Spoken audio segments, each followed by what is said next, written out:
मुकेश नाम का एक बहुत ही ज़्यादा चालाक आदमी था। वह हमेशा एक पेड़ के नीचे बैठा रहा करता था और ऐसे ही आपस में अपने मन में ही बातें करता रहता था। अरे यार, अब तो कुछ समझ में भी नहीं आता है, अब किसको मूर्ख बनाया जाए। अब तो सब होशियार हो गए हैं, अब मेरा भी दिमाग नहीं चलता है, किनको मूर्ख बनाया जाए कुछ समझ में नहीं आता है। तभी उसके पास एक रोहन नाम का एक आदमी आता है। तभी मुकेश रोहन से कहता है, अरे यार भाई, और बताओ क्या हाल चाल हैं? तुम तो दिखाई भी नहीं देते हो। कुछ काम पानी बता दो हमको भी, कोई धंधा पानी हो। बताओ बताओ भाई। अब वैसे क्या करते हो तुम, और तुम्हारी खेती और जो तुम लकड़ियाँ काटते थे? अरे अरे भैया, क्या बताएं हम यार, अब मेरा तो कुछ भी काम सही नहीं चल रहा है। अब हम क्या बता सकते हैं। अब मैं तो बस लकड़ियाँ ही काटता हूँ और उनको काट कर जंगल में बेचता हूँ, उसी से ही पैसे कमाता हूँ। जो पैसे आते हैं उसी से ही घर चलता है। अब और तुम बताओ, तुम्हारा क्या हाल है भाई?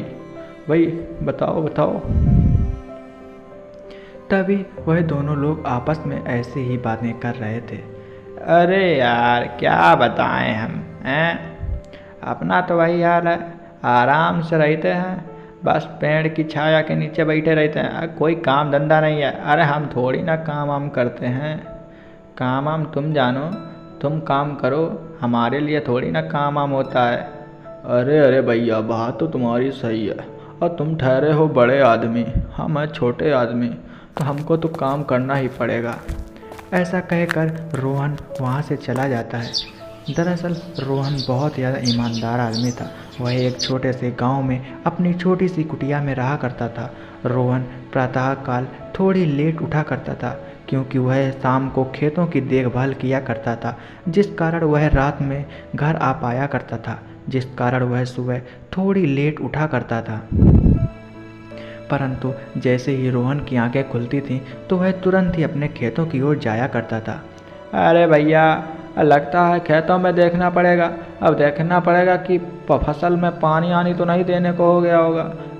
अब मुझको जाना पड़ेगा यार, चलो चलते हैं। दरअसल रोहन ऐसे ही अपने मन में सोचकर वह सीधे अपने खेतों की ओर जाने लगता है। दरअसल रोहन घर में अकेला नहीं रहा करता था। रोहन की एक पत्नी भी थी जिसका नाम मीरा था।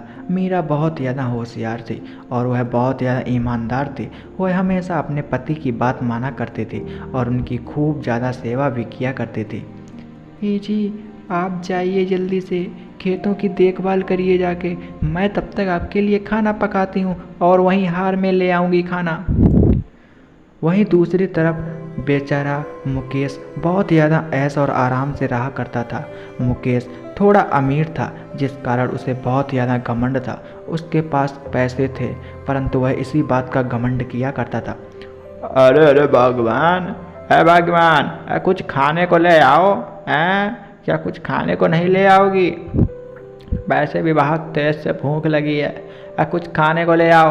अब कुछ चाय नाश्ता ही हो जाए तो मज़ा आ जाएगा। आओ आओ भगवान, जल्दी जल्दी आओ। दरअसल मुकेश की पत्नी बहुत ज़्यादा तेज़ थी। वह हमेशा मुकेश को हड़का दिया करती थी और उस पर मारा पीटी भी कर दिया करते थे। बेचारा मुकेश अपनी पत्नी से बहुत ज़्यादा डर कर रहा करता था। तभी उसकी पत्नी आती है।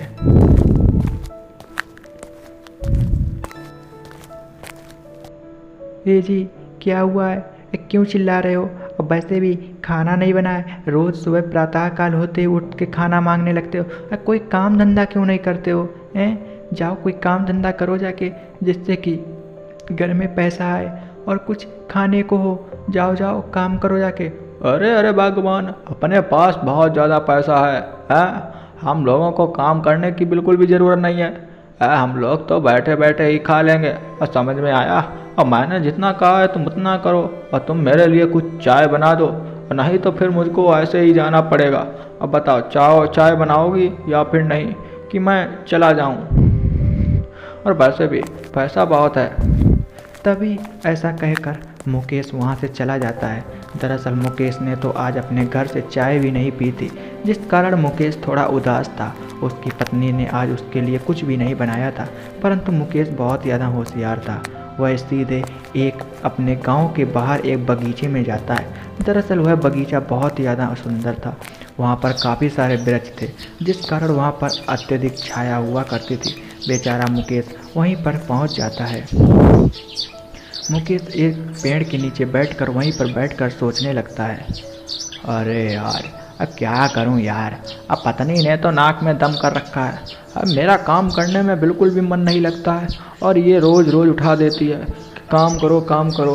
अब मुझसे काम वाम नहीं होता है। चलो पत्नी को लगेगा कि मैं काम कर रहा हूँ और यहीं पे मैं थोड़ी देर के लिए सो जाता हूँ और उसको पता भी नहीं चलेगा कुछ भी और मेरी नींद भी पूरी हो जाएगी। ही। तभी ऐसा सोचकर मुकेश वहीं पर लेट जाता है और एक गहरी नींद लेने लगता है। मुकेश वहीं पर सो जाता है और बस फिर क्या, मुकेश एक गहरी नींद में पहुंच जाता है। वहीं दूसरी तरफ बेचारा रोहन प्रातःकाल उठकर सीधे अपने काम करने के लिए अपने जंगल में जाया करता था। वह जंगल में पहुंचकर वहीं पर लकड़ियां काटा करता था।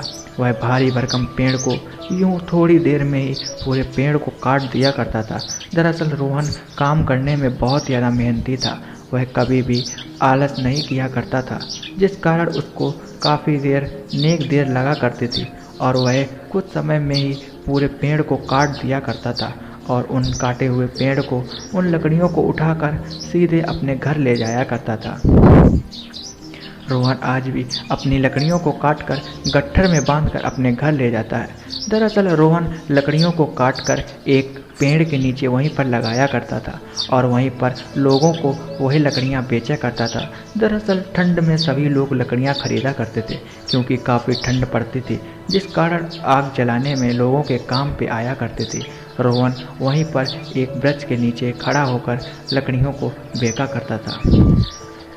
अरे भाई आ जाओ यार, एकदम सूखी लकड़ियाँ और बहुत ही अच्छे पेड़ की लकड़ियाँ हैं। आप लोग एक बार जलाओगे और बुझेगी नहीं आग, और बहुत बढ़िया लकड़ी है। आओ भाई, सस्ते में लगा देंगे और वैसे भी काफ़ी अच्छी लकड़ी है, ना ही कोई सड़ी गली है। तुमको आग जलाने में बहुत ज़्यादा आराम होगी और वैसे भी ठंड आ गई है। आओ भाई आओ, लकड़ियाँ लो आके। दरअसल ऐसे ही रोहन लकड़ियाँ बेचा करता था।